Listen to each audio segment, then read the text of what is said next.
Exploring exoplanets is now a major component of the mission and the subject of our second big reveal of the day. I'm going to send it now to our friends Natalie Willette and Sarah Gallagher at the Canadian Space Agency in Montreal. So again, bonjour.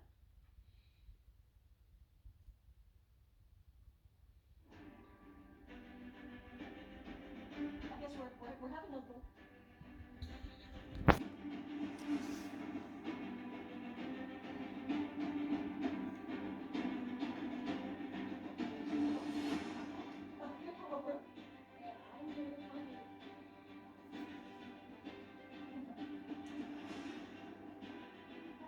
Sorry for the brief pause there. We're now going over camera.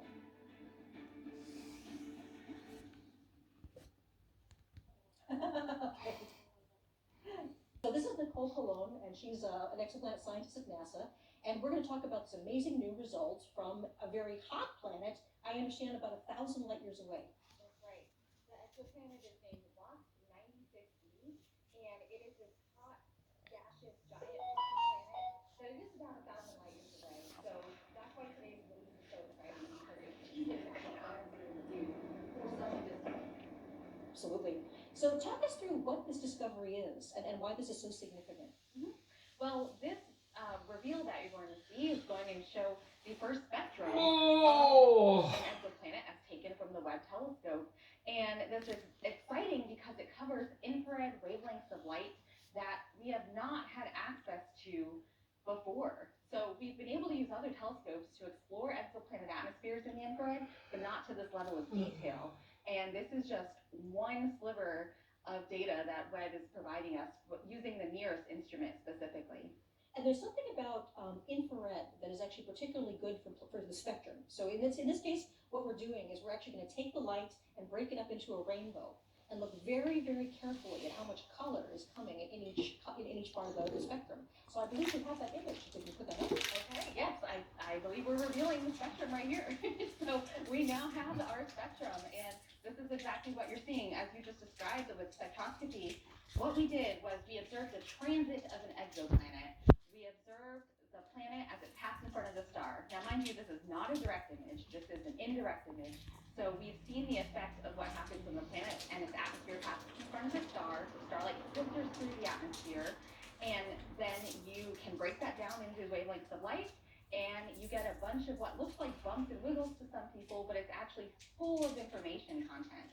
So you're actually seeing bumps and wiggles that indicate the presence of water vapor in the atmosphere of this exoplanet. So we have the spectrum up here. Is there anything you'd like to highlight particularly? Yeah, absolutely. So we have several features marked here. So I call them features. They're these, what I just referred to as bumps and wiggles. But what you're seeing here is the telltale signature, the chemical fingerprint of water vapor in these atmospheres, in the atmosphere of this specific exoplanet. And the other thing we can tell actually that there's evidence of happening because the water so we can take that and infer that there are presence of plasma vapor. Right. Now, one thing that we really want to make sure people understand is with this particular planet, this is a hot world. It's actually closer to its star than Mercury is to our sun. And so we're not looking at liquid water here.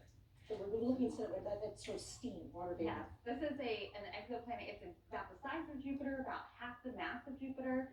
It orbits around a sun-like star, but it does it every about 3.5 days.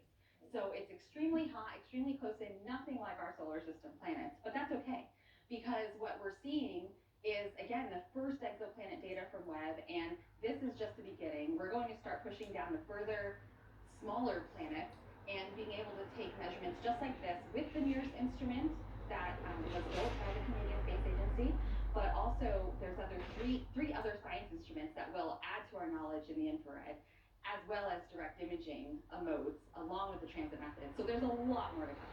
I guess one thing we should mention is not only are we going to be looking at planets that are more like the Earth in the future, but we'll also be looking at planets in our own solar system. Absolutely, yes. We're going to have exciting data from planets in our solar system, from Mars outward, as well as asteroids and comets. So stay tuned for a lot more to come. Thank you so much, Nicole. Thank you so much for telling us about the spectrum, and I'll be seeing you later on today.